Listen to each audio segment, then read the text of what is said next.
Welcome to the podcast series, Small Business Survival Conversations. Through our weekly conversations, we hope to provide you with strategies and insights, knowledge and expertise to enlighten you as you work to build and grow your business. Here are your hosts, Anna Steinfest and Dr. Michael Troyer. Hello, everyone, and welcome to Small Business Survival Conversations. I'm Michael Troyer, and I'm here with my colleague, Anna Steinfest. Hi, Anna. Hello, everyone. Our topic today is 3 ways to improve your ability to influence others.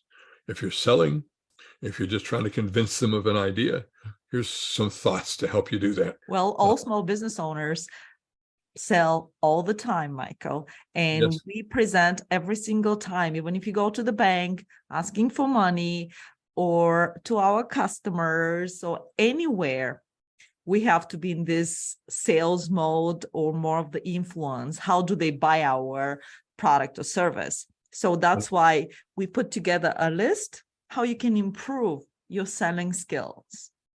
And I'm going to broaden that to say, when you come back in the door and you just made that big sale, but you've got an employee who still doesn't understand what you mean by quality, you've got to have the ability to influence their behavior too, to get them to look more carefully at what they're doing. So it goes all through your life. That's a small Absolutely. Business. Yes, I forgot about that. And even your family, because you're in business for yourself and you have to still convince them that your choice is correct. So you're absolutely correct. We are doing this, not trying. We are doing it all the time. But how do you enhance that skill set? All right, let's go to number one thing. The number one idea we want to show you is that you need to make this effort of influence about their need, not about what you're trying to offer or do. So you don't want to always focus on them. And the first thing I'd have to say, you have to listen and observe a little bit to see where you're not having influence, to understand why you're not getting that sales to close. You need to ask questions as a part of that. If you're having trouble getting that employee to be motivated, you need to do some more listening and observing and asking to understand better. But the point is to always make it about them, not about you. So Anna, I need you to not make mistakes on that fiberglass sheet I have you preparing for my customer. But I don't want to say you're hurting me in my business. I want to say you will be a stronger employee, and you'll be, I think, preparing yourself to motivate other employees if you can find a way to catch your own mistakes. Can you do that?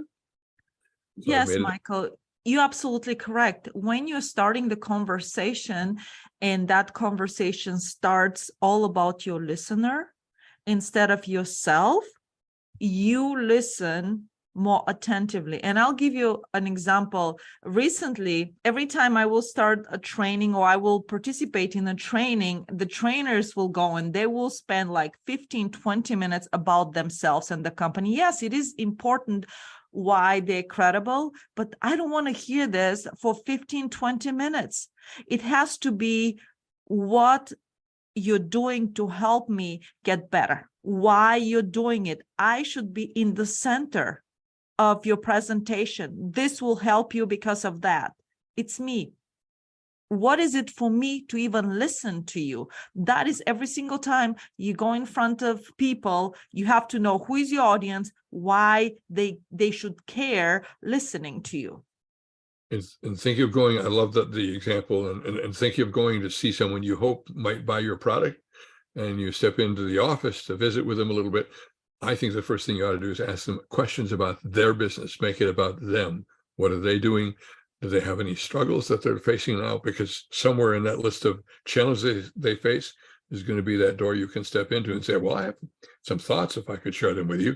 Some of them may be nothing about your product, but the point is you've made it all about them. How can I help you? And eventually we'll come around to the product that I want to get them to look at as one of the ways they can help themselves. So we're making it all about them. So we ask lots of questions. We listen carefully. And Michael, you gave excellent example prior to we start recording this morning about Apple. Can you share this with the audience? What do they do when they advertise? Well, they're very smart, because if you listen carefully, they're always using the word you. You can use this iPhone to stream your favorite television show. You can use this iPhone to do those computations you need right there at your desk. You can use this iPhone to be a second screen for your laptop. You can use this. It's all about what you can do with this product. So it's not about, here, I've got this wonderful product. Boy, you ought to want to buy it because I think it's great. No.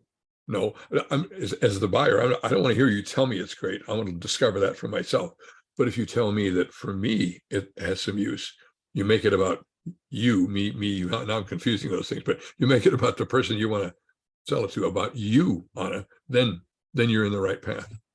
And the other thing Michael was mentioning, and I don't know if you follow it, but he was using very, very comfortable, casual language. And that's the Apple ads also. Yes. Yeah. We get rid of the jargon. We don't make up terms. I just saw something for, it was a makeup of some kind for the skin. And they used the word oxygenated cream for makeup. Now, if there's never been a made-up word before, that's got to be one, an oxygenated cream. So we've stuffed oxygen into the molecules of the cream you're going to put on your face to feel better in the morning. Oh, come on. They're trying to sell me something because they think I don't have it. But it's not about me. It's about them and their product. They haven't told me why that's important. So drop the jargon. Think about the terms you use. Find simpler terms. Don't make up claims, because I don't listen to made up claims. I'll find out for myself if it works. So use that comfortable, casual language. In fact, kind of invite them to be your neighbor listening in. You're talking about something. It doesn't have to be this big formal effort. If you're using complicated language and terms, you will scare your potential customers. I can guarantee you, again, you will be confusing your customers. That's not what you want. That's why be simple, go to the point, and casual language, like Michael said. What is our third way, Michael, of improving our ability to influence others? I think when you can show them a picture of what you're offering and how it can be used, maybe a sequence of pictures. Pictures are so strong. They're worth, the old saying, a picture's worth 1,000 words. Make sure you're using the value of a visual that someone can look at, a picture, a diagram, even a cartoon. Those things all help someone understand, and it's much quicker than using all these words. It really fits that previous one. Use simple language. You get going with too many words and people get lost in the words. A picture, they can study it, and then if it's not too complex, you can explain the picture. You get it too complex, then even the picture becomes a barrier. So give them some simple pictures. Why are we caught up in that? Because that's what Apple does again. Apple gives you a picture of what this iPhone looks like and how easy it is to use the various little features and buttons to get to the things you want. That all needs to be simple for the customer if you really want to be successful. By the way, we originally had the word on this podcast of persuasiveness. I want you to be more persuasive. Can anybody tell me what that really means and how to do it? But that's pretty tough. But telling you to improve your ability to influence someone, well, you can work at that with these 3 ideas. Yes, we try to simplify it for our listeners also, because we don't want to scare business owners who really do not understand some of these terms, but we want you to be impactful. And that's why we're sharing with you these 3 ways to improve your ability to influence others. Number 1, just make sure that your presentation should be around not you, but your listener, the person you are presenting that to. Number 2, use comfortable, casual language. And number 3, make sure that you use some kind of visuals in your presentation. Extremely, extremely important. And if you follow these 3 ways, we guarantee you that you'll be more impactful next time. And I'll throw in, it's not a 4th, it goes to all 3 of these. Get in the habit of listening, observing, and asking, and then presenting. That'll help all 3 of these. Thanks for joining us. You've been listening to the Small Business Survival Conversation podcast. Make sure to like, rate, and review the show. And don't forget to join us next week for another episode. In the meantime, hook up with us on our Facebook group at Small Business Survival Tools and Tips. Till next time, thank you for listening.